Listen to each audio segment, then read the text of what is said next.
And welcome back. Hour 2 of Hannity as we're broadcasting live from the Quicken Loans Arena. We're in Cleveland, Ohio, the third night of the RNC. Now, of course, is coming up tomorrow, Donald Trump's big speech. Ivanka Trump will be introducing her father ahead of this highly anticipated keynote speech as the official Republican nominee. Earlier tonight, I had a chance to speak with Ivanka about this campaign. Let's take a look. Ivanka, great to see you. Good to see you. All right, so I've known you all these years. This is the first time I get to sit down and interview with you. I'm excited to be here. I get very jealous seeing my brothers on all the time, so I had to tell them I was coming on tonight. Well, listen, you come up last. Tiffany spoke, Don spoke, Eric spoke. Now you're last. Little pressure? Did they raise the bar high? Don just hit it out of the park, and Eric is unbelievable, and Tiffany so articulate. I know that at 22 I cannot talk in front of an arena filled with thousands of people, knowing millions were watching at home. So I am in awe. And Melania, I mean, her poise and grace and how well she articulated herself and the sentiment of what she said, it was amazing. So it's a family affair. You know, I've known your father, interviewed your dad, and he would always walk me around and say hello to all of you, your brothers and you. And did you ever imagine all of this? Did you ever think he would do this?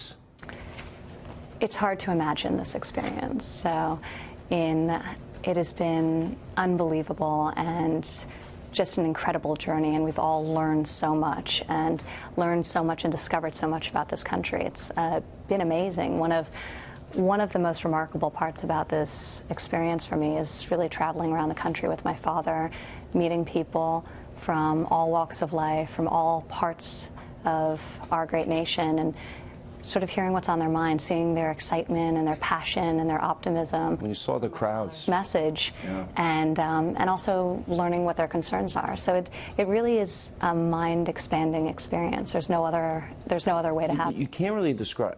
I've been to every city. I've had that same experience, and it really is. Until you do it, it's incredible, because the people of this country, I agree with you, are so great. And there's such love, and there's such passion, and there's such optimism for what this country has the potential to be under the right leadership. I agree. When he came down the elevator on day one, were you thinking about winning? Were you thinking about a Republican convention? Were you thinking about him really being president? Did you think, yeah, I think he's going to win. He's going up against seasoned governors, ex-governors, senators, you know, some of the top Republicans in the country? So I think when he was coming down the escalator, I was just happy that I was just happy that my introduction was done, because I was very nervous. So after adjusting to that, I think really in some ways being naive as to what we were in store for over the months to come was a bit of a blessing, because we really just digested everything real time and just were in the moment and enjoyed the experience. So you weren't thinking ahead? Well, I will say, though, that I've never seen my father put his mind towards accomplishing a goal and really be focused on it and not get there. So in retrospect, I'm actually not surprised by the incredible success he had. At the time, I think we were all trying to figure out what it meant to be the children of somebody who's running for president of the United States of America. But the reaction of people to him is unsurprising, in the sense that I've seen my whole life how he will have a vision and then inspire through his leadership all those around him to go out and get it and make it happen. And in sort of a way, he's doing that on a much larger scale for the people of this country. He had thoughts on the issues that needed to be addressed, and that's what everyone's talking about. It's really a family affair. I'm really close to your brother Don and Eric now. I've really gotten to know them. I can kid around with them, have fun with them. But it's collaborative. You guys are very active and involved. You express your opinions. He seeks out your counsel. But then at the end of the day, as Don says, it's his call. Yeah. How forceful are all of you when there's a big decision to be made? Well, he certainly raised opinionated children, and he taught us to have firm convictions and articulate ourselves and express those sentiments, and we certainly do. You know, we have a unique perspective in that obviously we have a very close, loving relationship as a family, but we've also worked alongside of him for over a decade as his top executives at our family business. So we really understand each other, and we know how we know how we operate and how we think as a group, so we always express our opinion. But I think the way my father processes information is he asks a lot of people what their thoughts are, and he internalizes it, he thinks about it, and ultimately he comes to his own conclusion. But he's an unbelievable listener, and he really appreciates candor. Even when people don't agree with him, he appreciates. I like to be very blunt.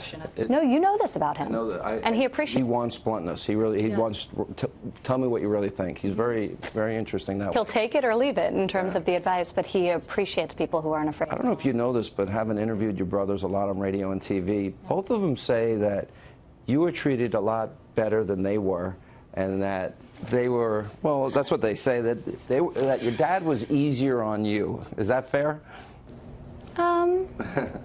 I don't know. I think they're trying to hold that over my head a little bit. No, I think I was a little bit of a daddy's girl, but I think all of us, we're an unbelievably close family. And you see that now. Yeah, so. Well, you haven't. But they have ribbed me about that for a few decades. Well, Don told me a few stories about how he got in trouble, and he said you wouldn't get in trouble. That happened. That did happen a lot. That happened. Yeah.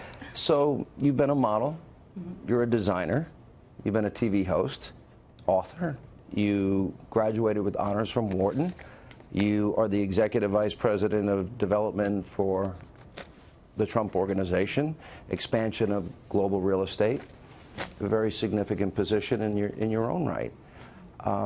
Most importantly, I'm the mother of 3. That's the hardest work of anything I do. Yeah, it is hard, right? I've got 2 kids. It's hard.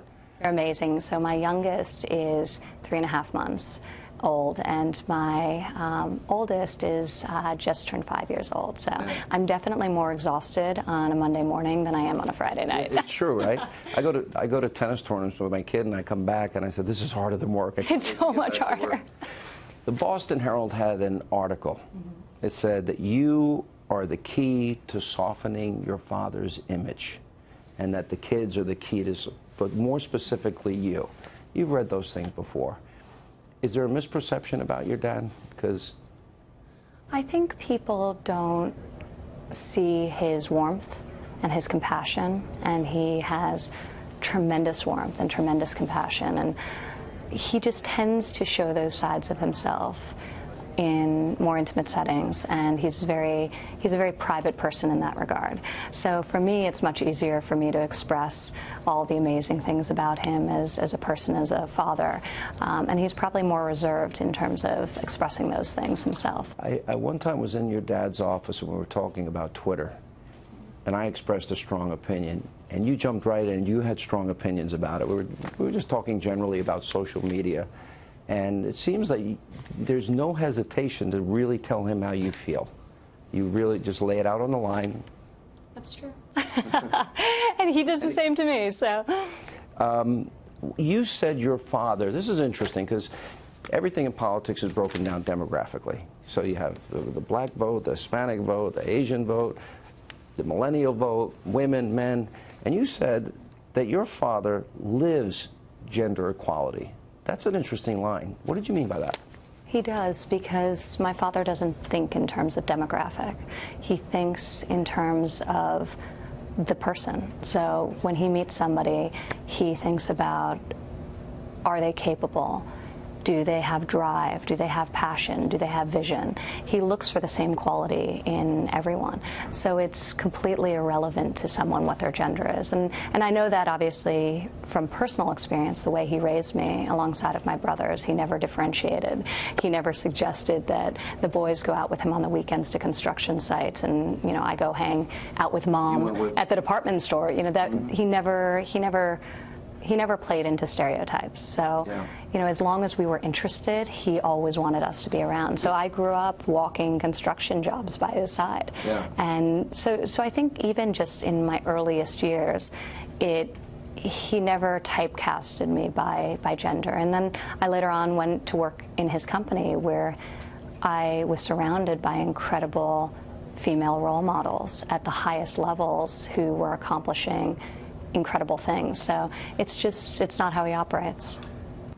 When you see every election year, I can tell you what Democrats will say about whoever the Republican candidate is. It's predictable as the day is long. Republicans are racist, they're xenophobic, they're homophobic, they want to poison the air, water, and they want to take your grandmother in a wheelchair and throw her over a cliff. Those ads will come. Is it hard and painful to hear these things that have been said and will be said about your father? It is very difficult, absolutely. The negative advertisement, the spin, but I take comfort in the fact that I know my father. So there's no question for me, which in some ways makes it harder, because so much of what's out there that's negative is fiction. But, you know, at least I know in my heart the man, and so that helps. Your brother Donnie once said to me that he wasn't born with a silver spoon in his mouth. I mean, you graduated with honors from Wharton. You have multiple businesses that you've started that are successful in and of their own right. And he said there was no option. He insisted on doing your best in school, doing your best in business. A lot of kids, and I'm sure you probably grew up with some of them, grew up with money in New York, and they don't turn out so well. Well, I think he raised us with a sense of gratitude for the privilege that we have, and we all recognize that we grew up very fortunate. We weren't spoiled in the sense that I think we were grateful for everything that we had, but we were spoiled on a relative basis to many people around the world. So I think he taught us to be very grateful, and I think he taught us not to be entitled. And I think that's a key thing. I think so many people I know, there's a sense of entitlement to have what their parents had earned. And he let us know that if we wanted a certain quality of life, we would have to work really hard to achieve it. I saw pictures of you usually getting in a cab in New York, which is, I would assume that a lot of people would probably think you had a driver. My last question for you, and this is a question I've asked your dad a number of times. We've now doubled the national debt. President Obama's taken on more debt than every other president before him combined. 95 million Americans out of the labor force. That's the worst number since the 1970s. We have 14 million more Americans in poverty and on food stamps. And 1 in 5 American families do not have a single member of their family that has a job. I asked your father, how important is it to you to reach those people? When you're around him, when he's talking about running and before he ran and during this campaign, is that what motivates him? Because I don't hear him say enough that I want those people to be successful. It's incredibly important to him. Almost half of this country can't come up with $400 in the event of an emergency. Scary, right? No savings. The sense of fragility financially is oppressive, and I think, you know, we're the first generation who aren't overly optimistic that the generation coming up behind us has the ability to do better than we did, or even at the same level, and that's got to change. So he's always had tremendous civic drive, but what's different now is that he just felt like he couldn't wait any longer. And he wants to help people, and he wants to help this country, and he knows what he's capable of doing. The only thing probably the thing my father dislikes the most is incompetence, and he sees so much of it, and he knows what this country has the potential to be. All right, last question. Will you and your brothers go to the White House with him if he gets elected? One day at a time. We're all very busy now running our family business, but you know, it is an unbelievable opportunity to create change on a major level, but we take it one day at a time. Thank you so much. Thank you so much, John. Thank you.